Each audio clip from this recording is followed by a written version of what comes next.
તમે ગમે તેટલા નોલેજેબલ હો પણ તમે વારે વારે ડિસ્ટર્બ થઈ જતા હો તો તમે શાણપણામાં નથી આવ્યા, હજી એ કેટેગરી નથી આવી. તમે દુનિયાભરના દરેક ક્ષેત્રનું નોલેજ હોય, ઘણા બધા એવા હોય છે બહુ માહિતી હોય એની પાસે, ઘણા બધા પાસે 2G 3G સ્પેક્ટ્રમ રાફેલની એટલી બધી માહિતી હશે તો કદાચ જેપીસી ગોઠવાય પીએમઓમાં તો એને મેમ્બર તરીકે લેવા પડે એટલી માહિતી હોય. પણ એની સામે કોઈ બે વાર જોતું હોય ને તો એને પ્રશ્ન થાય કેમ જોતો હશે, કેમ જોતો હશે, એટલું એનું મન વીક હોય. આપણે પણ જો ને ગેધરિંગમાં જઈએ ત્યારે આપણને એમ પ્રશ્ન થાય કે પેલો માણસ 3 વખત મારી સામે જોતો હતો, કેમ જોતો હશે? હવે જવાબ તમને કહું, આંખ છે ને જોવે, સિમ્પલ. તો કે 4થી ને 5મી વાર જોયું, 3 વાર જ જોયું તું, 2 વાર તો આમ જોતો તો તું વચ્ચેથી પસાર થયેલો. એટલે નાના નાના સંજોગો પરિસ્થિતિને આપણે એટલી બધી ડાઉટથી જોઈએ છે કારણ કે આપણું mind is weak, is cheap, is mean. એટલે આપણે તરત ડિસ્ટર્બ થઈ જઈએ છીએ. આવું કેમ થયું? નહોતું થવું જોઈતું. આવું કેમ થયું? જે બરોબર નથી. તો એ સંજોગ અને પરિસ્થિતિને આપણે સાચવતા આવડવી જોઈએ. Setbacks are part of life, failure is part of life, fall is part of life. Yes or no? Setback, failure અને ફોલ તો જીવનનો એક ક્રમ છે. અને some of the best lessons you learn from that. જીવનમાં મોટી પછડાટ ના આવી હોય તો ભગવાનને એકવાર પ્રાર્થના કરવી કે એવો સંજોગ મારા જીવનમાં આવે કે મોટી પછડાટ આવે, એવી પ્રાર્થના કરવી. આવી પ્રાર્થના તમને પૃથ્વી ઉપર કોઈ નહીં શીખવાડે, હું શીખવાડું છું. આપણને એમ જ પ્રાર્થના કરીએ છીએ ભગવાન બધું મારું સારું થાય ને, દીકરાનું લગ્ન થઈ જાય ને, દીકરી સુખી થઈ જાય ને, છોકરો પરદેશ ભણવા જાય ને, ધંધો સારો ચાલે ને, એવી જ પ્રાર્થના કરીએ છીએ. કોઈક દિવસ તો જીગર રાખો કે ભગવાનને એકવાર કહું કે એવા સંજોગો જીવનમાં ઘડો કે પછડાટ આવે, સેટબેક આવે, ફેલિયર આવે તો જીવનની ઘણી બધી સ્પષ્ટતાઓ, વ્યક્તિઓ વિશે ઘણી બધી સ્પષ્ટતાઓ તમારા મનમાં આવશે. Setback or failure is the greatest teacher. એવા સંજોગો જીવનમાં આવે એ બહુ જ જરૂરી છે. તો વ્યક્તિ ઓળખવાની પારખ, એટલે પરખ તમારી બદલાઈ જશે, એક ક્ષમતા જુદી કક્ષાએ પહોંચી જશે. સંજોગ અને પરિસ્થિતિ તમે હેન્ડલ કરી શકશો. See, what happens with you is 10%. How you take it is 90%. જે બને છે તમારી સાથે એની તો ઇમ્પેક્ટ તમારી પર 10% છે. એ સંજોગ, એ પરિસ્થિતિને તમે કેવી રીતે જોવો છો, કેવી રીતે મૂલવો છો, તમારા જીવનમાં એ કેવી રીતે સ્વીકારો છો, એની ઉપર એનું 90% ઇમ્પેક્ટ રહેલી છે. તો એક સેટબેક કે ફેલિયર આવે. પ્રમુખ સ્વામી મહારાજને લંડનમાં ભવ્ય મંદિર કરવું હતું. ત્યાં લંડનમાં હેરો નામના એક સબબમાં અમે મોટી જગ્યા પણ લીધી. I am talking of early 90s. આજુબાજુના રેસિડન્સે અમારી સામે કેસ કર્યો, સંસ્થા સામે, કે આ લોકો અહીં મંદિર બાંધશે તો રાત્રે 12 વાગ્યા સુધી ઘંટ વાગશે ને, આરતી વાગશે ને, ઢોલ વાગશે તો અમારી પીસ એન્ડ પ્રાઇવસી ડિસ્ટર્બ થશે. એટલે 12 વાગ્યા સુધી કોઈ નથી વગાડતું, અમારે ટાઈમ નથી. અને અમે કહ્યું ભારતમાં આવો, અમારા મંદિરો જુઓ, રાત્રે 9 વાગે તો મંદિર શાંત હોય છે, થઈ જાય છે, ઠાકોરજી પોઢી જાય છે. સ્ટીલ કેસ ચાલ્યો. અને પશ્ચિમ જગતમાં કેસના ભાગરૂપે એક લીગલ પ્રોસિજર એવી પણ હોય છે કે જેને સિગ્નેચર કેમ્પેઇન કહે છે. કોર્ટ બંને પાર્ટીને કે જે અફેક્ટેડ નેબરહુડ છે એમાંથી તમે તમારી સિગ્નેચર લઈ આવો, કન્વિન્સ કરીને લોકોને. વધારે સિગ્નેચર કોણ લાવે છે? એટલે સાહજિક છે, એ લોકો લોકલ્સ હતા ને અમે ઇમિગ્રન્ટ્સ હતા, એટલે વધારે સિગ્નેચર એ લોકોને મળી. કંઈક એ મોટી વાત રાખીને કોર્ટે જજમેન્ટ આપ્યું કે BAPS સંસ્થા અહીંયા મંદિર નહીં બનાવી શકે. Full and final judgement.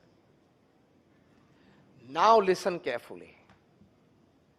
પ્રમુખ સ્વામી મહારાજ બરોડામાં હતા અને લંડનથી અમારા ટ્રસ્ટીશ્રીઓએ ફોન કર્યો અને કહ્યું પ્રમુખ સ્વામી મહારાજને કે સ્વામી, આપણે કેસ હારી ગયા છીએ અને હવે આપણે ત્યાં મંદિર નહીં કરી શકીએ. અમારા વડીલ સંત પૂજ્ય વિવેક સાગર સ્વામી સામે જ ઉભા હતા, એ આ પ્રસંગના પ્રત્યક્ષ સાક્ષી. પ્રમુખ સ્વામી મહારાજના કાને આ શબ્દ પડ્યા કે we have lost the case and it is a full and final judgement. પહેલો રિસ્પોન્સ પ્રમુખ સ્વામી મહારાજનો, જો આ સંજોગ અને પરિસ્થિતિમાં અભિગમ કેવા રાખવા. એક સેટબેક તો આવ્યો લાઈફમાં, મોટો ઝાટકો તો આવ્યો. પ્રમુખ સ્વામી મહારાજે એક ઝાટકાને કેવી રીતે લીધો ને એ આપણે શીખવાનું છે. એ જીવન છે.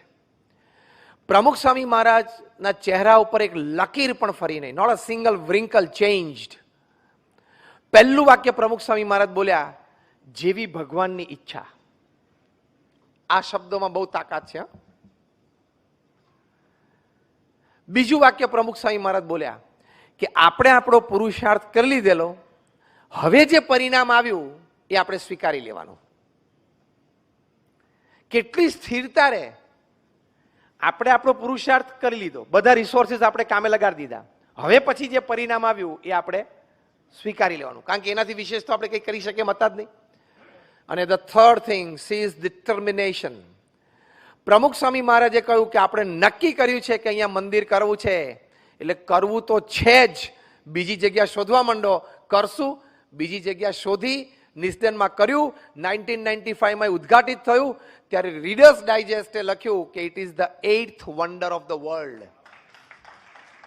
તમે આજે પણ નિસ્દન જાઓ તો એ મંદિર beautiful exhibition of Indian culture, અને સમગ્ર ઇંગ્લેન્ડ દેશની એક પણ સ્કૂલ બાકી નહીં હોય જેના વિદ્યાર્થીઓએ આ મંદિરની વિઝિટ નહીં લીધી હોય. અને અત્યારે ધ 100 ટોપ આઇકોનિક બિલ્ડિંગ્સમાં એ BAPS સ્વામિનારાયણ મંદિર નિસ્દન લંડનનો સમાવેશ છે.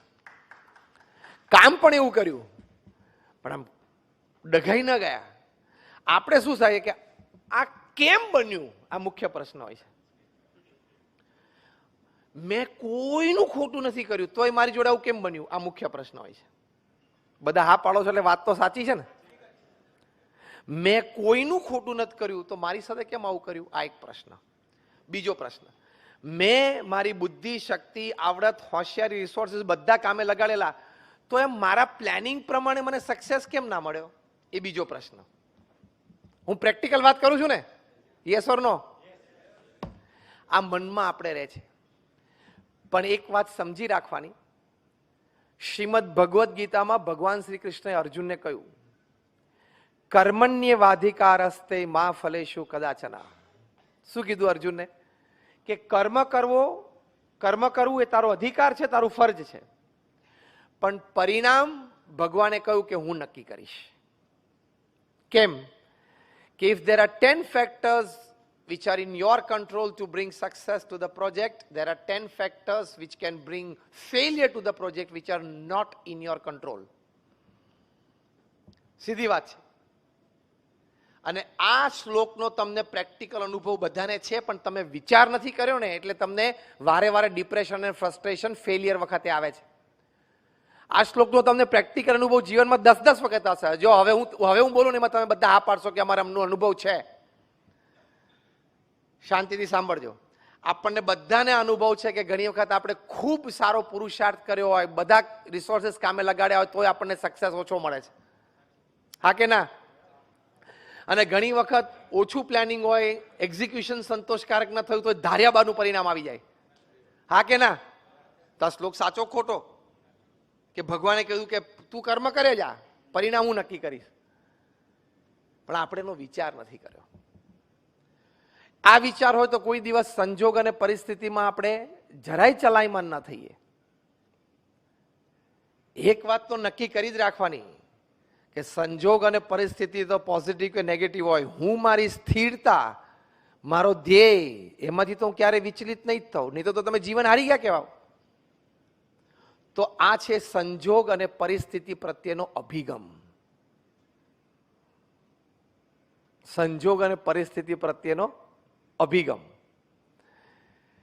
એક હસતા હસતા એક દ્રષ્ટાંત આપું તમને. એકવાર એક baby mosquito was on its maiden flight. નાનું મચ્છર બિચારું જન્મ્યું હતું, એની પહેલી ફ્લાઇટ હતી આમ. એટલે એના મધર મોસ્કીટો અને ફાધર મોસ્કીટો, માતા પિતા બે જણા આમ જોતા હતા કે આપણો બેટો પહેલી ફ્લાઇટ લે છે. જેમ પહેલી વાર બાળક આમ 4 પગે ચાલતા શીખે તો માતા પિતાને આનંદ હોય ને એને જોવાનો, અને 2 પગે ચાલતા અને દોડવાનું શીખે તો માતા પિતાને આનંદ હોય કે એ દોડે છે.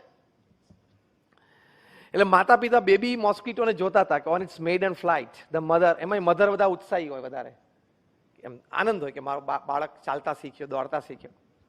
એટલે માતા પિતા બંને આમ જોતા હતા, અને પેલું બેબી મોસ્કીટો આમ ગોળ ફરીને રૂમમાંથી પાછું આવ્યું, પાછું માતા પિતા પાસે બેઠું. એટલે એની માતાએ હરખભેર પૂછ્યું કે how was your flight, how was your flight, તમે કેવું લાગ્યું તમને? તો પેલી બેબી મોસ્કીટો કે mom, wherever I went, everybody were clapping for me. હું જ્યાં જ્યાં ગયો ને ત્યાં બધા મારી માટે તાલીઓ પાડતા હતા. ખબર પડી? મેં સ્વિચ તો દાબી હતી પણ 2 ઝબકારા પછી લાઈટ ચાલુ થઈ. હું જ્યાં જ્યાં ગયો ત્યાં બધા મારી માટે તાલી પાડતા હતા. શું એકચ્યુઅલી શું કરતા હતા? બધા એને મારી નાખવાનો પ્રયત્ન કરતા હતા. અરે મચ્છર ઉડે એટલે આપણે મારી નાખવાનો પ્રયત્ન કરતા હતા. ભલે લોકો મારી નાખવાનો પ્રયત્ન કરતા હતા, અભિગમ એ રાખવાનો કે તાલીઓ પાડતા હતા. જીવનમાં આનંદમાં રહેવું હોય તો આપણા હાથની વાત છે ને. લોકો તો જે કરવું હોય કરે. If you are principally right and not offending anybody, આ 2 શબ્દો યાદ રાખજો. તમે સિદ્ધાંત અને મૂલ્યોની દ્રષ્ટિએ સાચા હો અને કોઈને પણ ઓફેન્ડ ના કરતા હો તો કોઈથી ગભરાવાની જરૂર નથી, વ્યક્તિઓની ચિંતા રાખવાની જરૂર નથી. વ્યક્તિ અને સમાજનો અભિપ્રાય મારી માટે શું છે એની ચિંતા રાખવાની કઈ જરૂર નથી. પ્રમુખ સ્વામી મહારાજે આટલી મોટી બીએપીએસ સંસ્થા ઊભી કરી. એમના જીવનમાં એક આત્મગૌરવ હતું કે મને ભગવાન સ્વામિનારાયણે જે સિદ્ધાંતો આપ્યા છે, મારા ગુરુ શાસ્ત્રીજી મહારાજ અને યોગીજી મહારાજે જે મને પ્રણાલિકાઓ શીખવાડી છે, એનાથી બહાર હું કોઈ દિવસ પગ મૂકી શકું જ નહીં. લેશ માત્ર નહીં. પ્રમુખ સ્વામી મહારાજ હંમેશા કહેતા કે નીતિ નિયમ સિદ્ધાંતના ભોગે કોઈ દિવસ કોઈ કાર્ય કરવું જ નહીં. તો ક્યારેય નીતિ નિયમ સિદ્ધાંતને મૂકીને એમણે કોઈ કાર્ય કર્યું જ નહીં. તો 95 વર્ષનું એમનું જીવન, એમાં 80 વર્ષનું જાહેર જીવન, પ્રમુખ સ્વામી મહારાજે ક્યારેય ખાનગીમાં કે જાહેરમાં એક પણ ભૂલ કરી નથી. એમની શ્રદ્ધાંજલિ સભામાં ગાંધીનગરમાં શક્તિસિંહ ગોહિલ બોલેલા કે હું 40 વર્ષથી પ્રમુખ સ્વામી મહારાજના સંપર્કમાં છું. નાની મોટી સમાજની ઘટનાઓમાં પ્રમુખ સ્વામી મહારાજે ઘણી વખત પોતાનો અભિપ્રાય વ્યક્ત કર્યો છે, પણ ક્યારેય કોઈ દિવસ પ્રમુખ સ્વામી મહારાજનું એક પણ વાક્ય કે શબ્દ એ સમાજમાં કોન્ટ્રોવર્સી, દ્વિધા ઊભી કરી હોય એવું એક પણ વખત બન્યું નથી. 80 વર્ષનું જાહેર જીવન જીવવું અને એક પણ વખત તમે સમાજમાં ક્યાંય કોન્ટ્રોવર્સીમાં ન આવો, એ કેટલી વિચારધારા સ્પષ્ટ હોય, કેટલું સ્પષ્ટ આત્મગૌરવ હોય. I can do this and under no circumstances I can do this. એટલે કે હું આ જ કરી શકું અને કોઈ પણ સંજોગોમાં આ પથ ઉપર તો હું જઈ જ ના શકું. એ જે સત્યનિષ્ઠા હોય ને એ તમારી ફિટનેસ ડેવલપ કરે. જલિયનવાલા બાગના મેસેકર પછી અંગ્રેજ ગવર્મેન્ટે કમિટી નિમિત્તિ, સર્ચ કમિટીમાં ગાંધીજી હતા. એ વખતે બ્રિટિશ જજ એમ બોલતા કે મને લોકોનો કદાચ હુઆપો થાય મારી વિરુદ્ધ એનો એટલો ડર નથી જેટલો ગાંધીની સત્યનિષ્ઠાનો મને ડર છે. તાકાત આપણી એ હોવી જોઈએ. તો જો એ જે આત્મગૌરવ છે એની માટે ખાસ ધ્યાન રાખજો કે આપણું ભણતર, આપણી આવડત, આપણી હોશિયારી, આપણી ટેલેન્ટ એ અમુક કક્ષા સુધી તમને લઈ જશે, પણ અમુક કક્ષાથી ઉપર જવું હોય તો આવી સ્પષ્ટ, શુદ્ધ, પવિત્ર વિચારધારા અને ચારિત્ર જ એ તમને લઈ જઈ શકશે. પ્રમુખ સ્વામી મહારાજ 5 ધોરણ પાસ, સાધુના કપડા, અંગ્રેજીનો એક શબ્દ બોલી ન શકે. બ્રિટિશ પાર્લામેન્ટે એમનું સ્ટેન્ડિંગ ઓવેશન સાથે સન્માન કર્યું. કેનેડાની પાર્લામેન્ટે સ્ટેન્ડિંગ ઓવેશન સાથે એમનું સન્માન કર્યું. કેન્યાની પાર્લામેન્ટે એમનું સન્માન કર્યું. અમેરિકામાં ઘણી બધી કી ટુ ધ સિટીઝ એમને પ્રાપ્ત થઈ. ગિનિસ બુક ઓફ વર્લ્ડ રેકોર્ડ્સમાં 5 થી 6 વખત એમનું નામ આવ્યું. આટલી મોટી પ્રતિષ્ઠા અને કીર્તિ કેવી રીતે સંપાદન થઈ? એક 5 ધોરણ ગામડામાં ભણેલી વ્યક્તિ. એનું કારણ શું?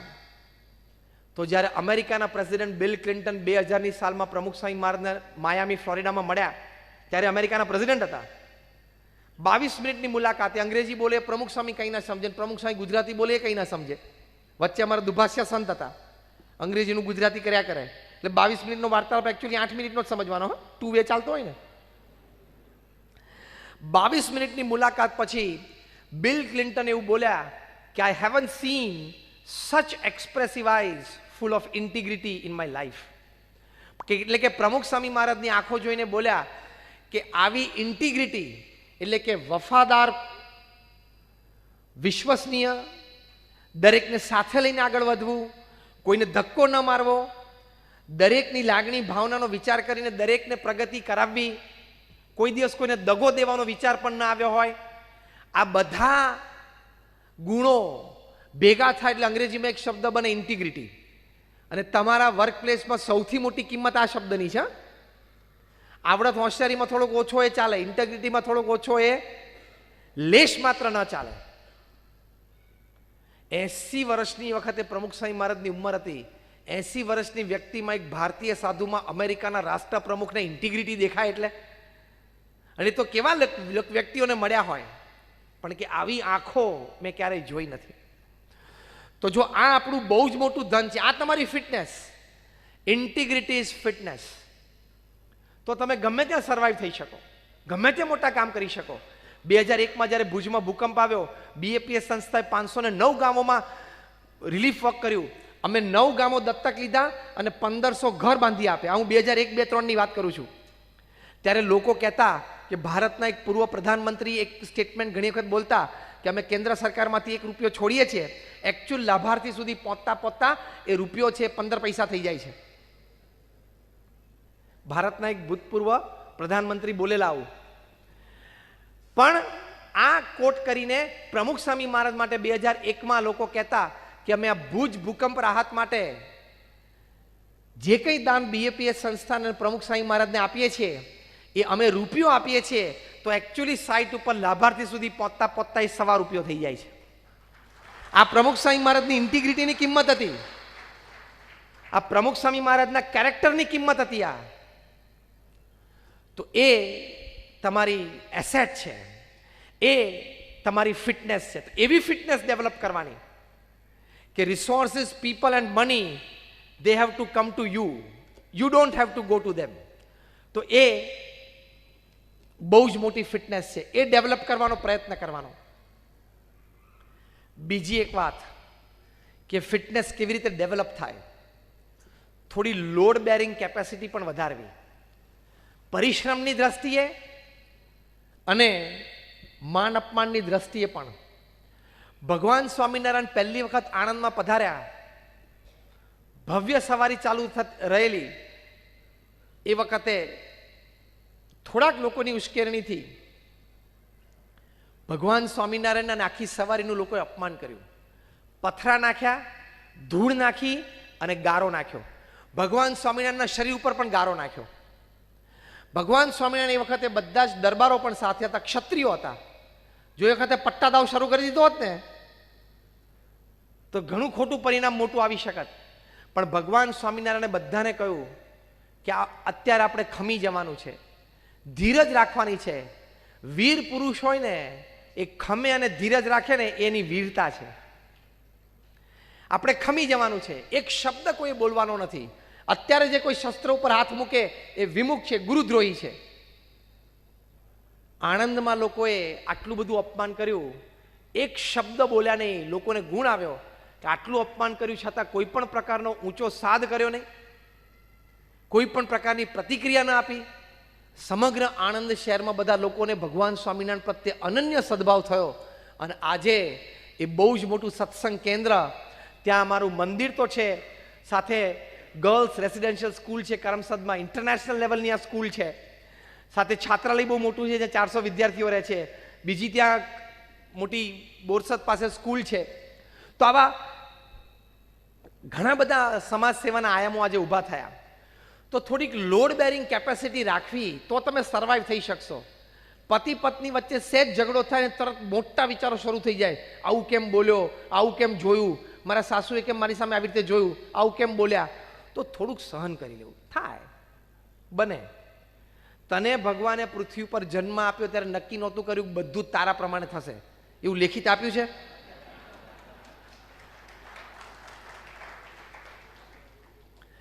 ની સાલમાં 1996માં અમે અમેરિકા ગયેલા, ત્યાં ફેમિલી શિબિર્સ માટે. ન્યુયોર્કમાં અમે એક ફેમિલી શિબિરમાં, તો 10-12 ફેમિલીઝ ભેગા હોય. પછી દિવસ દરમિયાન અમે ગ્રુપ્સ પ્રમાણે for the children, for youth, પછી એડલ્ટ્સને સાંજે એવી રીતે બધી ગ્રુપ ડિસ્કશન ચાલે, ઇન્ટરેક્શન ચાલે, કથા એટલે પ્રવચન ચાલે. એમાં નાના નાના બાળકો બધા બેઠા હતા, એની સાથે પણ અમે ઇન્ટરેક્ટ કરતા હતા. તો 2-4 બાળકો જરા આવ્યા નહોતા, એટલે અમારા સંચાલક હતા ને મને કે સ્વામી તમે ફોન ઉપર, હું જોડી દઉં એમને ફોન, અને તમે કહો કે આવો, તો સંતો કહેશે ને તો એ લોકો આવશે. સારું, આપણે વાત કરીએ. એટલે મને એને ફોન જોડી દીધો. તે વખતે તો મોબાઈલ ફોન હજી શરૂ થયેલા. 96માં નવા નવા હતા એટલે લેન્ડલાઇન ઉપર ફોન જોડ્યો.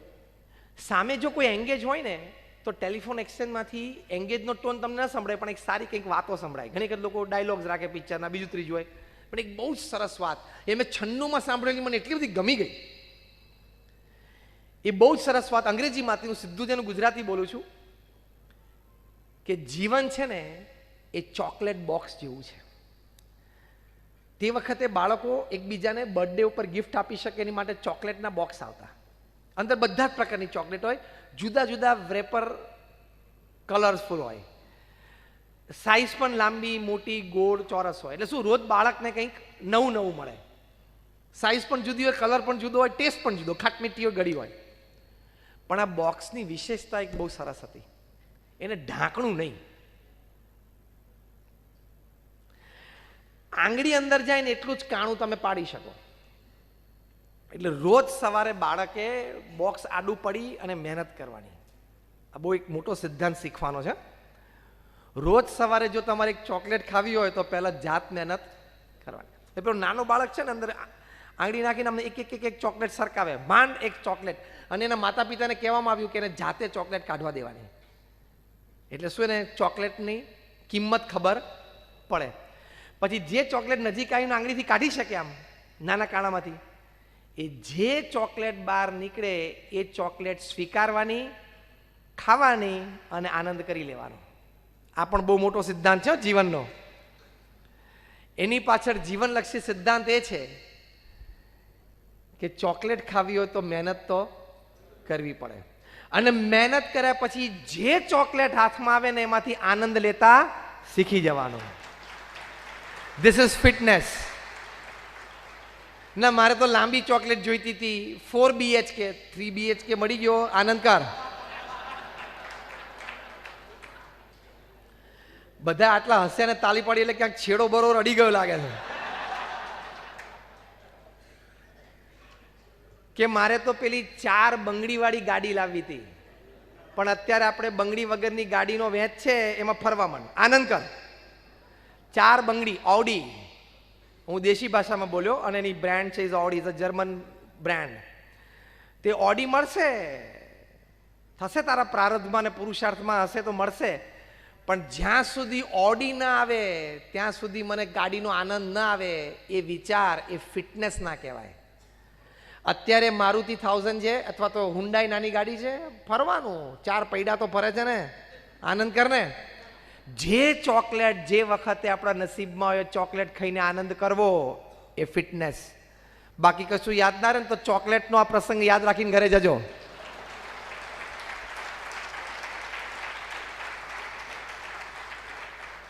બહુ જ સરસ એ એંગેજ ટોન વાગતો હતો.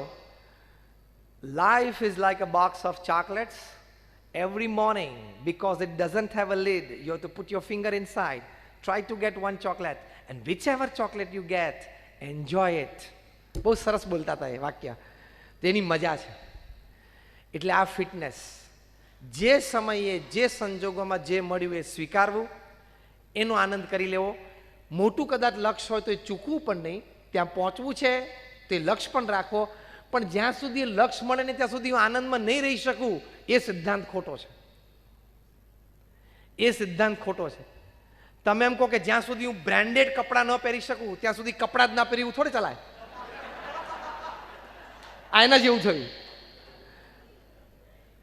એટલે ભાઈ તો સાદા કપડાં પહેરવાના, પણ પહેરવા તો પડે ને. જ્યાં સુધી બ્રાન્ડેડ જ્વેલરી ના પહેરું ત્યાં સુધી હું જ્વેલરી ના પહેરું થોડે છે. જ્યાં સુધી હું મોટી લક્ઝરિયસ ગાડી ઓડી હોય, મર્ક હોય, BMW હોય, એ જ્યાં સુધી ના ફેરવું ત્યાં સુધી બીજી ગાડી ફેરવું જ નહીં. એવા ખોટા સિદ્ધાંતો રાખશો ને તો એ ફિટનેસ નથી, પછી એ દુઃખ છે.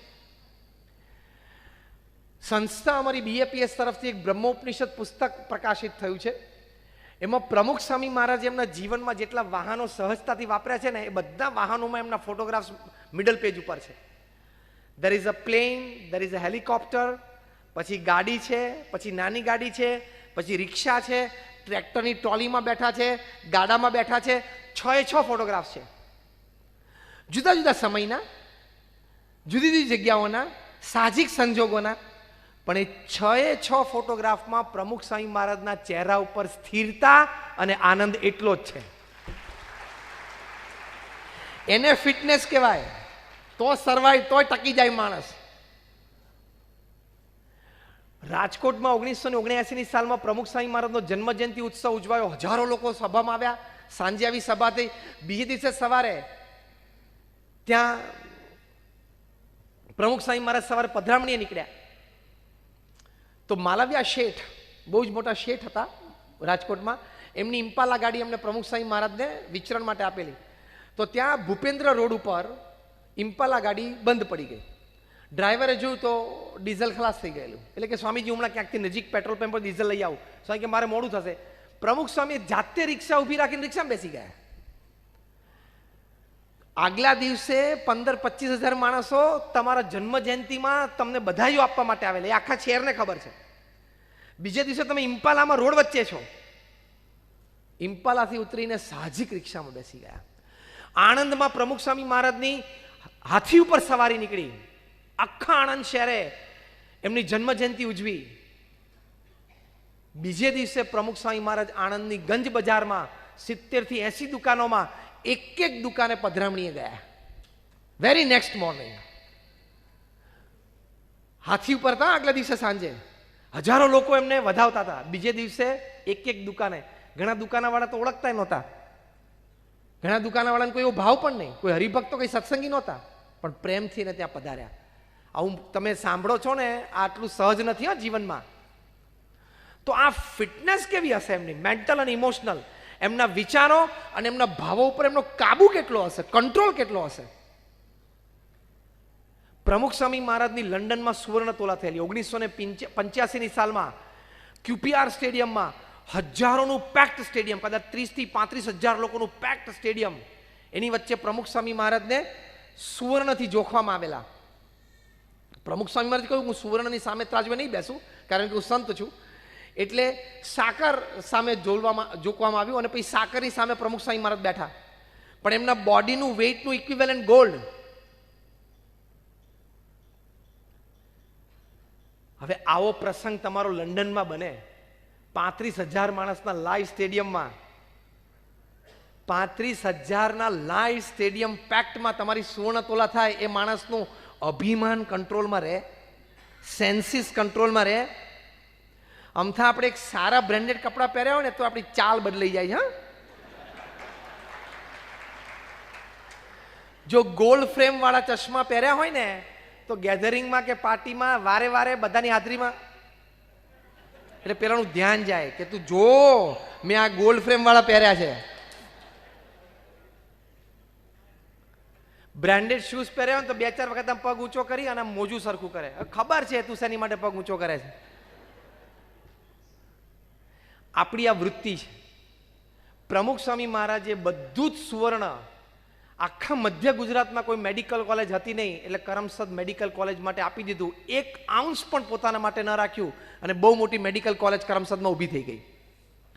અને એ ત્રાજવા પરથી ઉતરીને પ્રમુખ સ્વામી મહારાજ જે ભાવથી બોલ્યા કે ભગવાન સ્વામિનારાયણની કૃપા કે મને મનુષ્ય દેહ આપ્યો, મારા ગુરુ યોગીજી મહારાજની કૃપા કે મને સેવા આપી, મને અંગીકાર કર્યો, અને આપ સૌ સંતો ભક્તો મને જીવનમાં મળ્યા, મારા જીવનમાં સૌથી મોટો આનંદ છે.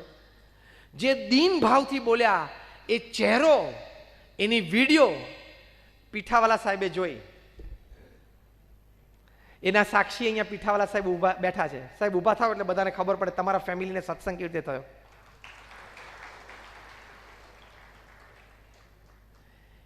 ડુમ્મસમાં એમનો મોટો બંગલો, પણ એમને આ જોયું, પીઠાવાલા સાહેબે કહ્યું કે લંડનમાં આવો પ્રસંગ ને આવું સન્માન, પછી એ વ્યક્તિના ચહેરા ઉપર આટલો નિર્માની ભાવ રહે, એ વ્યક્તિ નમ્રતાથી આવા શબ્દો બોલી શકે, આ કોઈ સામાન્ય વ્યક્તિ નથી. કેટલી ફિટનેસ હોય, કેટલો કંટ્રોલ હોય એના મગજ ઉપર, એના ભાવો ઉપર. ત્યારે આવા પ્રસંગે તમારી શાન ઠેકાણે રહે. ચોખ્ખી ગુજરાતી ભાષામાં તમારી શાન ઠેકાણે રહે, નહીં તો ઠેકાણે રહે નહીં. અને એમના ભક્તિભાવને વશ થઈને પ્રમુખ સ્વામી મહારાજ 22 વખત ડુમ્મસ એમના ઘરમાં રોકાણા છે. 22 ટાઈમ્સ. તો જો આ તમારી ફિટનેસ કહેવાય. એટલે જરાય પણ અછકલાઈ ના આવવી જોઈએ જીવનમાં. ગમે તેવી મોટી વાત જીવનમાં આવી જાય તો ઉભરા બહુ મોટા આવી ના જવા જોઈએ, અને ગમે તેવા ઘા વાગી જાય તો ડઘાઈ ન જવું, એ ફિટનેસ છે. અછકલાઈ પણ નહીં અને ડઘાવું પણ નહીં, બહુ સ્થિરતાથી. પ્રમુખ સ્વામી મહારાજે યુનોમાં ગુજરાતીમાં પ્રવચન કર્યું. યુનોમાં કાં તો અંગ્રેજીમાં થાય કાં તો રાષ્ટ્રીય ભાષામાં થાય. પ્રમુખ સ્વામી મહારાજ કે મને ગુજરાતી આવડે, પણ કે ના, તમે ધર્મસભાના મુખ્ય અધ્યક્ષ તરીકે તમે છો, એટલે ધર્મસભામાં મુખ્ય ગુરુ તરીકે એમને આમંત્રણ હતું. પ્રમુખ સ્વામી મહારાજ ગુજરાતીમાં બોલ્યા, જરાય ચહેરા ઉપર ખચકાટ નહીં. બીજે દિવસે બધા ન્યૂઝપેપરે લખ્યું કે ગુજરાતી ભાષાનું ગૌરવ વધાર્યું, કે યુરોમાં જઈને પહેલી વખત ગુજરાતીમાં પ્રવચન થયું. પણ આ બધા બેઠા છે, બધા અંગ્રેજી સારું બોલે છે, એની વચ્ચે હું ગુજરાતી બોલીશ તો કેવો લાગીશ, લોકો મને શું સમજશે, એવા કોઈ ઇન્ફિરિયર વિચાર જ નહીં. In short, you never go into superiority complex and you never go into inferiority complex. That is called fitness. Superiority પણ ના આવી જવી જોઈએ અને ઇન્ફિરિયરિટી પણ નહીં, તો એ ફિટનેસ છે. અને એ લંડનમાં સુવર્ણ તુલા એમની પૂરી થઈ. બીજે દિવસે સવારે એક વ્યક્તિ આવીને અડધો કલાક પ્રમુખ સ્વામી મહારાજનું અપમાન કર્યું, મોઢા. વચ્ચે બે જણા એમને બંધ રાખવાનો પ્રયત્ન કર્યો. સ્વામી કે બોલી લેવા દો. અપમાનનો મુખ્ય હેતુ એ તો હતો કે તમે યુવાનોને દીક્ષા આપો છો, એન્જિનિયર ડોક્ટરે તો ભવિષ્યમાં સમાજમાં એન્જિનિયર ડોક્ટર ઓછા થઈ જશે, એટલે જેટલા છે એટલા તો નોકરી આપ, પહેલા જેટલા છે એમાંથી 15% બિચારા જોબલેસ છે. પ્રમુખ સ્વામી એક અક્ષર ના બોલ્યા. કહી શક્યા હોત ને કે ક્યાં તારા છોકરાને મેં દીક્ષા આપી છે, બોલી શક્યા હોત. હી ડીડ નોટ સે અ વર્ડ. એનો ઉભરો ઠાલવી લીધો. પછી પ્રમુખ સ્વામી મહારાજે અમારા વડીલ સંત બાજુમાં વિવેક સાગર સ્વામી હતા, એમને કહ્યું કે જમવાનો સમય થયો છે, ભાઈને જમાડી દેજો. શું ફિટનેસ કહેવાય! મેન્ટલ ફિટનેસ કઈ કક્ષાની કહેવાય! આગલા દિવસે તમારી QPR સ્ટેડિયમમાં, લંડનનું આ ફૂટબોલ સ્ટેડિયમ, જેમ પેક્ડ ઓડિયન્સમાં સુવર્ણ તુલા, અને હજી એને 12-15 કલાક નથી થયા અને કોઈક વ્યક્તિ તમને અડધો કલાક ખખડાવે, એને તમે બધું જ બોલવાની છૂટ આપો અને પછી એને પ્રેમથી જમાડીને મોકલી શકો, કેટલી ફિટનેસ કહેવાય! જબરજસ્ત ફિટનેસ કહેવાય ને. જરાય ચલાયમાન ન થાય. તો આ ફિટનેસ આપણે ડેવલપ કરવાની. આ તો કે હું ત્યાં પાર્ટીમાં ગયો હતો ને પેલો મારી સામે 2-3 વાર જોતો હતો, ખબર નહીં કેમ જોતો હશે, લો એમાં અહીંયા ફિટનેસ જતી રહે. હવે એનું કારણ કહું કેમ જોતો હતો, કહું. એને આંખો છે ને જોવે, તારે બીજો કઈ મનમાં વિચાર જ નથી કરવાનો. તો કે ના, એ તો 4થી 5મી વખતે જોતો હતો. 4થી 5મી વાર તો એમ જોતો હતો, તું વચ્ચે આવી ગયેલો અને તને એવું થઈ ગયું મારી સામે જોતું હતું. 40 વર્ષની ઉંમર થાય ને ત્યાં સુધી દરેક વ્યક્તિને એમ લાગે કે મારા વિશે લોકો ખૂબ વિચારે છે, મને લોકો ખૂબ જોવે છે, લોકોના મનમાં હું બહુ છું. 40થી એ ભ્રમણા તૂટવાની શરૂ થઈ. 40થી 60 વચ્ચે ડાઉટમાં આવે કે કદાચ ખબર નહીં લોકો જોતા હોય નહીં જોતા હોય, વિચારતા હશે નહીં વિચારતા. અને 60 વર્ષે મગજ ક્લિયર થઈ જાય, કોઈ દિવસ કોઈએ મારું કંઈ વિચાર્યું જ નથી, કોઈ જોતું જ નથી, ખોટી ભ્રમણામાં હું હતો.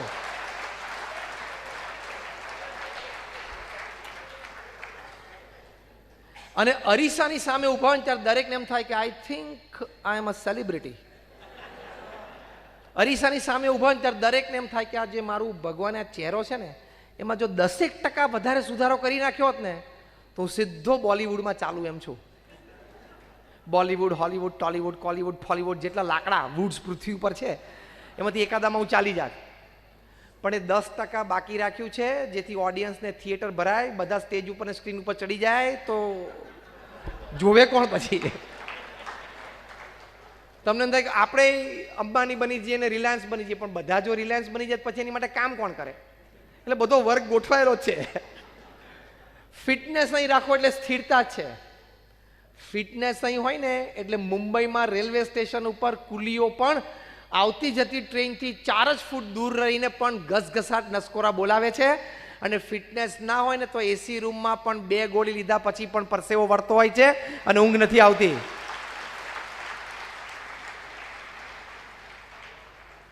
ઊંઘ છે ને સ્લીપિંગ પિલ ઉપર ડિપેન્ડન્ટ નથી, આખા દિવસમાં શું કર્યું છે ને એની ઉપર આધારિત છે. ફિટનેસ એ હોવી જોઈએ. તો આપણો ઘણો સમય થયો છે, છેલ્લી 5 મિનિટમાં આપણે આ વાત પૂરી કરી દઈએ કે સર્વાઈવલ ઓફ ધ ફિટેસ્ટ, જે શ્રેષ્ઠ હશે, યોગ્ય હશે અને લાયક હશે એ જ ટકશે, બાકી બીજો ટકી શકશે નહીં. એમાં છેલ્લી વાત આ કરવાની કે ક્લેરિટી ઓફ પર્પઝ. મારી આવડત હોશિયારી શું છે, હું કેવી રીતે એને વિકાસ પામાવી શકું, મારે શું કરવાનું છે, મારો રસ્તો શું છે અને મારે ક્યાં સુધી પહોંચવાનું છે, આ બહુ જ સ્પષ્ટ મગજમાં રાખવું. જો એની સ્પષ્ટતા હશે ને, દેટ ઇઝ અંગ્રેજીમાં એને કહે છે clarity of purpose. Clarity of purpose હોય ને એ માણસ કોઈ દિવસ દુઃખી ના થાય. એકવાર એક ખેડૂત છે ને, ખેતરમાં સવારે 11, 11:30 કામ પૂરું થઈ ગયું, પછી સૂતો હતો ઝાડ નીચે. ખેડૂત સવારે વહેલા કામે ચડે, 4-5 વાગે ચડી જાય. ત્યાંથી એક શહેરનો માણસ નીકળ્યો ગાડી લઈને, ફાર્મ હાઉસ માટે જગ્યા શોધવા ગયેલો. શહેરનો માણસ ગામડામાં ખેતરની બાજુમાં ગાડી લઈને કેમ નીકળે? આ જ કામ હોય, ખેડૂતનું કામ હોય. હા, ઇન્વર્ટેડ કોમામાં સમજી જજો, ખેડૂતનું કામ હોય. એને જોયું કે આ તો માણસ 11 વાગે સવારે સૂતો, આ તો વર્કિંગ ટાઈમ છે, ફર્સ્ટ હાફ મુંબઈની ભાષા પ્રમાણે. આ તો વર્કિંગ, 11 વાગે સવારે માણસ સૂતો હોય. ગાડીમાંથી ઊંચે ઉતરીને જગાડ્યો. એટલે કેમ સૂતો છું? તો કે મારો આ ટાઈમ જ છે સુવાનો. તો કે સવારે 11 વાગે કોઈ દિવસ કોઈ માણસ સૂતો હોય? સવારે એકવાર ઉઠ્યો પછી તો માણસ આખો દિવસ કામ ધંધો કરે ને. તો કે મારા કામ ધંધો થઈ ગયો છે. તો કે તારા ખેતરમાં કંઈ દેખાતું તો નથી, જો પેલા ખૂણામાં બધું વાવેલું છે જ. તો કે આખું તારું ખેતર છે? તો કે આખું મારું છે. તો કે એટલામાં જ કેમ વાવેતર કર્યું છે? એટલામાંથી મારે ને મારા પરિવારનું ને મારા ભાઈઓના પરિવારનું પોષણ થાય છે, થોડીક બચત પણ થાય છે, અને વેચું પણ છું, એમાંથી પૈસા પણ મળે છે અને સંતોષ છે. તો પેલો શહેરનો માણસ કે તારી પાસે આવડી મોટી જમીન છે, બધી જ ખેડાય, વધારે મહેનત કરને. તો પેલો કે બધી ખેડું પછી શું થાય? તો કે વધારે પાક થાય, પછી વધારે તું વેચી શકે, પછી વધારે પૈસા આવે, પછી તું શહેરમાં મોટો બંગલો લઈ શકે, પછી એસી સેન્ટ્રલ એર કન્ડિશન કરી શકે, પછી ફર્સ્ટ ક્લાસ બેડરૂમમાં કંટ્રોલ ટેમ્પરેચરમાં જે આનંદથી ઊંઘાય. પેલો કે એ તો હું કરતો જ તો, તું ડિસ્ટર્બ કરવા આવ્યો.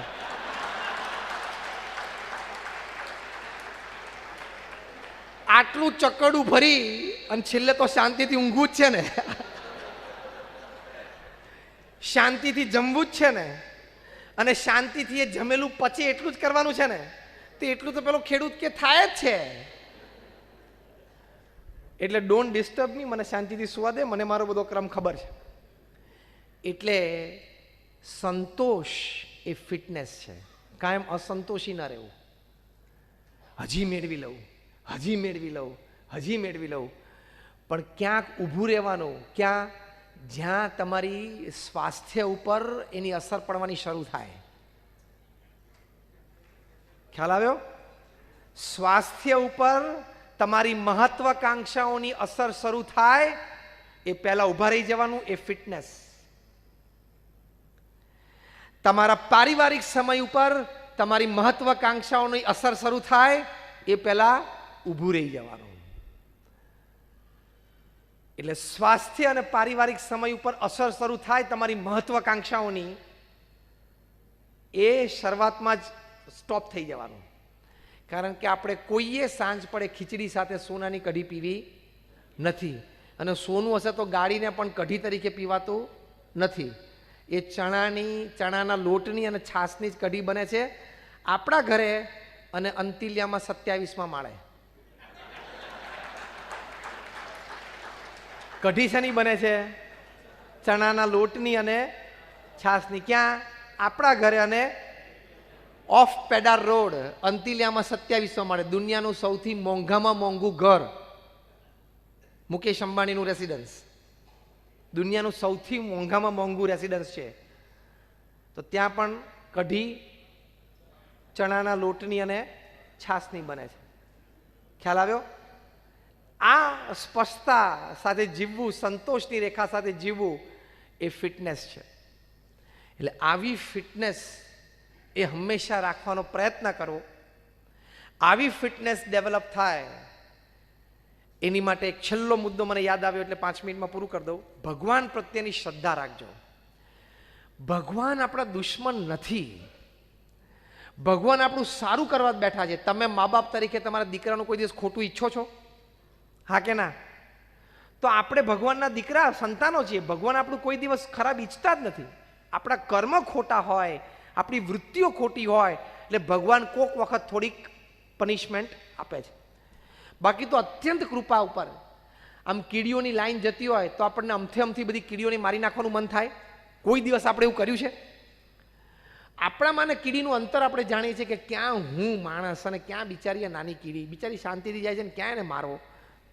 આપણામાં એનામાં જેટલું ડિસ્ટન્સ છે ને એનું કરતાં અનંત ઘણું આપણામાં એમનામાં ડિસ્ટન્સ છે. એને દયા આવે છે ક્યાં બિચારાને મારવો. એટલે કંઈ ભગવાન નેવર પ્લેસ ડાઈઝ. ઓગમેન્ડીનો બહુ મોટા મેનેજમેન્ટ ગુરુ લખ્યું છે, ગોડ નેવર પ્લેસ ડાઈઝ. ભગવાન કે આમ ડાઈસ નથી રમતા, છગડો બગડો જે પડ્યો પણ ચલાવો, સિસ્ટમ પ્રમાણે ચાલે છે. તો એ ભગવાનમાં એ શ્રદ્ધા રાખવી કે ભગવાન જે કંઈ કરે છે એ મારા સારા માટે કરે છે. આ બહુ પ્રિન્સિપલ છે. તમે આ વાત દ્રઢ કરશો ને તો ઘણી સ્થિરતા આવશે, તમારી ફિટનેસ વધશે અને તમે ગમે તેવા કપરા સંજોગોમાં પણ ટકી જશો કે ભગવાન મારું સારું કરવા જ બેઠા છે. આપણને અત્યારે ખબર નથી કે કેવી રીતે સારું થાય. પ્રમુખ સ્વામી મહારાજે ગાંધીનગર અક્ષરધામ ઉપર આતંકવાદી હુમલો થયો, આતંકવાદી હુમલામાં નુકસાન પણ થયું, જાનહાનિ પણ થઈ, તો પણ શ્રદ્ધાંજલિ સભામાં પ્રમુખ સ્વામી મહારાજ બોલ્યા કે જે કંઈ થયું છે ભગવાનની ઈચ્છાથી થયું છે, ભગવાનને જેમ યોગ્ય લાગે એમ કર્યું છે. બધી જ ઘટનાઓમાં ભાવ રાખો તો સ્થિરતા રહેશે. તો એ ફિટનેસ છે.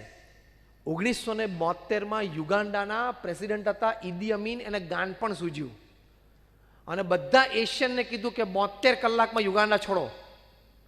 હવે ત્યાં બધા આપણા ગુજરાતી ને આપણા બધા પટેલોએ જે ધંધા જમાવી રાખેલા, મર્સિડીઝમાં ફરતા હતા બધા, અને જે દુકાનો ચલાવતા હતા, જે ટ્રેડ ચલાવતા હતા,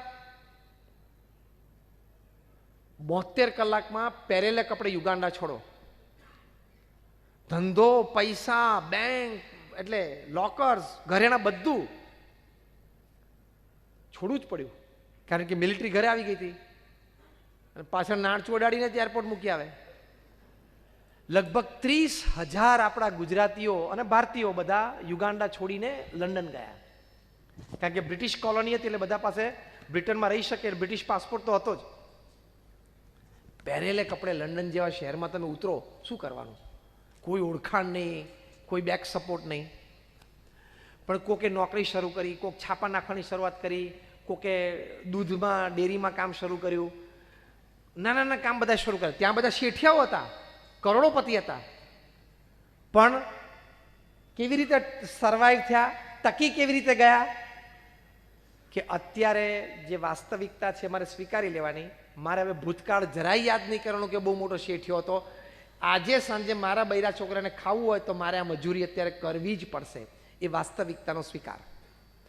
અને એ લોકોને ભગવાનમાં શ્રદ્ધા હતી. બહુ જ મોટા એક સારા લેખક ચાર્લ્સ કનિંગહેમ, એમણે આ પ્રસંગ ટાંક્યો છે એમના લેખમાં અને લખ્યું છે કે આ બૌદ્ધા જે ગુજરાતીઓ, આ 30,000માં બધા બૌદ્ધા 70-80% ગુજરાતીઓ જ હતા, એ પહેરેલે કપડે સાહેબી છોડીને લંડન આવ્યા અને નાના નાના કામમાં પણ મન પરોવી દીધું અને સ્થિર રહી શક્યા. એનું બહુ જ મોટું કારણ એ છે, ચાર્લ્સ કનિંગહેમ લખે છે કે they had faith in God, કે whatever God created in my life is for my good. એ લોકોને ભગવાનમાં શ્રદ્ધા હતી કે ભગવાને જે કંઈ મારા જીવનમાં કર્યું એ મારા સારા માટે જ કર્યું છે. એ શ્રદ્ધા હતી. અને બીજું વાક્ય ચાર્લ્સ કનિંગહેમે લખ્યું છે કે majority of them were followers of the Swaminarayan. Swaminarayan પંથના ફોલોવર્સ હતા. આજે એમની બીજી ને ત્રીજી પેઢીએ બધા ખૂબ સુખી છે કે કદાચ ત્યાં યુગાન્ડામાં રહ્યા હોત તો કદાચ એટલી પ્રગતિ નહીં. આજે એ લોકો બોર્ન બ્રિટિશ સિટીઝન છે. એ બધાને અને 70-72ની સાલમાં જે ઇંગ્લેન્ડ કે અમેરિકા ગયા એ બધા જ આજે મિલિયનર્સ અને બિલિયનર્સ થઈ ગયા છે. તો એ બધા જ આજે ખૂબ સુખી થઈ ગયા છે. ત્યારે એમને થયું કે એ વખતે જેટલું મૂકીને આવ્યા એના કરતાં 100 ગણું ભગવાન આપણને લંડનમાં આપી દીધું. એટલે આવો ઝાટકો આવે ને ત્યારે ભગવાનની ઈચ્છા સમજવાની કે આપણી માટે કંઈક સારું હશે. તમારું નાનું બાળક 6-8-10 મહિનાનું હોય ઘરમાં અને રમતા રમતા એના હાથમાં ચપ્પુ આવી જાય અને ચપ્પુથી રમવાની શરૂઆત કરે તો તમે પહેલું કામ શું કરો? 8-10 મહિનાનું બાળક હોય તો શું કરો? એનો પહેલા તો હાથ પકડી લો અહીંથી કે બીજી આંગળીઓ એની ચપ્પા ઉપર ફરે નહીં, અને પહેલું કામ એના હાથમાંથી ચપ્પુ છોડાવવાનું. એના હાથમાંથી ચપ્પુ લઈ લો એટલે બાળક શું કરે? બોલો, રડે. એ કેમ રડે છે? ચપ્પુ લઈ લીધું એ નહીં, એનું રમકડું લઈ લીધું, કારણ કે એ ચપ્પાને રમકડું માને છે. એની બુદ્ધિ એટલી નથી કે એને ખબર ન પડે કે આ મારી માટે ઘાતકી છે. મારી કોમળ નાની આંગળી, જેમ પેલી ભીંડો કાપી નાખે એમાં ચપ્પુ કાપી નાખશે મારી આંગળી, એને ખબર નથી. પણ તમને ખબર છે ને, એ બાળક એને રમકડું સમજે છે, પણ તમને ખબર છે કે આ ભલે રમકડું સમજે પણ આ રમકડું નથી, આ ભયંકર નુકસાન પહોંચાડી શકે છે. એટલે રડે છે તો પણ તમે લઈ લો છો, તમારો જ દીકરો છે ને, અને ખૂબ રડે અને પાછું માંગે તો પણ તમે એને એ વસ્તુ પાછી આપતા? ખૂબ રડે તો પણ એ ચપ્પુ એના હાથમાં પાછું અપાય? હા કે ના? ન આપો. એમ કોક ધંધો આપણા હાથમાં આવે, આપણને લાભદાયી જણાય, પણ એ આપણી માટે ચપ્પુ હોય, એ આપણને ખબર પડે નહીં. એ વેપાર કે ધંધો અથવા તો એ સંબંધ વેવાઈ વેલાનો હોય, પતિ પત્નીનો એ સંબંધ આપણને રમકડા જેવો આનંદમય લાગે, પણ એ જાણે છે કે આ રમકડું રમજીને સમજે છે, એનાથી રમે છે, પણ આ એની માટે ચપ્પુ છે. એટલે ભગવાન તમારા હાથમાંથી એ ધંધો પણ લઈ લે અને એ સંબંધ પણ લઈ લે. એ વખતે તમે રડો, એટલો સરસ ધંધો માંડ શરૂ કરેલો જામતો હતો, પણ આ કેમ તૂટી ભાંગ્યો? અથવા તો માંડ એક તો 28 વર્ષે લગ્ન થયા અને 2 વર્ષમાં ડિવોર્સ થઈ ગયા, એવું તમને લાગે, કારણ કે તમે એને રમકડું માનતા હતા. ભગવાન જાણે છે કે આ ચપ્પુ છે, આ નુકસાન પહોંચાડશે, એટલે લઈ લે. પછી તમે રડો અને આખો શ્રાવણ મહિનો એકટાણો કરો તો એ રમકડું પાછું ભગવાન આપે નહીં. એ ચાતુર્માસ આખો કરો ને અને ઉઘાડા પગે શિવલિંગને દૂધ ચડાવવા જાઓ ને તો ભગવાન જાણે કે this is not a toy, it is a knife. આની માટે રમકડું નથી. તમને એમ થાય કે આ જમીનનો સોદો કેમ પૂરો નથી થતો? આ એક પડીકું વેચાતું કેમ નથી? પણ એમાં ભગવાનની તારી પર કૃપા છે. એ તાત્કાલિક કંઈક થશે તો તને લોસ જવાનો હશે, ક્યાંક ભરાઈ જવાનો હોય. એટલે એટલું તો મનમાં રાખવું કે નથી વેચાતો માલ અથવા તો આ એક જમીનમાં કંઈક પ્રશ્ન છે, એ ભગવાને મારા સારા માટે કરી રાખ્યો છે. ક્યાંક આ વસ્તુને હું રમકડું સમજું છું પણ એ ચપ્પુ છે, એટલું તમારા મનને કહેતા રહેજો અને મન પાકું રાખજો. એ ફિટનેસ તો સર્વાઈવલ ટકી જશો. So thank you very much. આપ સૌ માટે ખૂબ પ્રાર્થના છે. ભગવાન સ્વામિનારાયણના આશીર્વાદ, પ્રમુખ સ્વામી મહારાજ, મહંત સ્વામી મહારાજના આશીર્વાદ કેમ તમારા સૌ ઉપર રહે, એવી આપ સૌ માટે પ્રાર્થના છે. Thank you very much.